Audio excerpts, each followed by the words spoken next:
Ok, và hello xin chào các bạn đến với channel của mình là VN đây thì mình sẽ cho các bạn xem nick tên Facebook với là tên Zalo của mình. Đây để mình vô Zalo. Nghe nhạc thế mình đã tìm ở trên kia. Đây trên Facebook của tên Zalo của mình là VNDB.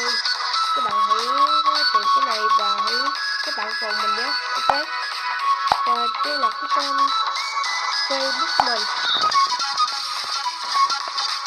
Và mình đã từng chơi game ba khi mà lúc mình là biết đấy.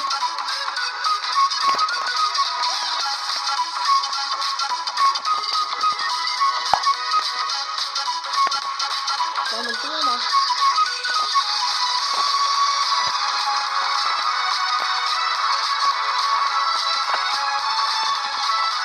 Cái này kết bạn này nè. Thì để mình kết bạn này nọ xong rồi mình sẽ cho bạn xem trên Facebook của mình. Đấy ta.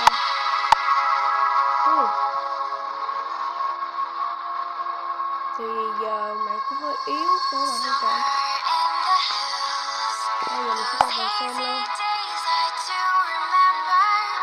Đấy. Đó các bạn. Đây các bạn Algamin TV.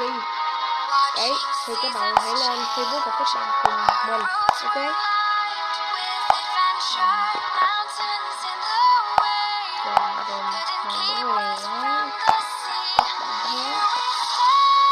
Ok, rồi đợi mình chút nha. Ok.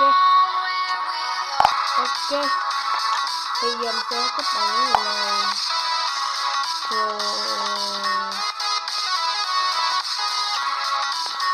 có nhiều người các bạn có thêm lại này đi. Ai có chơi đó thì mình kết bạn nhiều nhất thôi. Rồi. Rồi. Rồi. Đây lắc đó.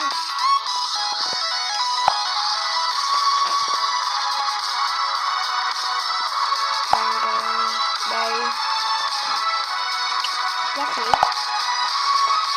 Ok, thì các bạn hãy lên Facebook và các bạn đợi mình chút nhé. Ok.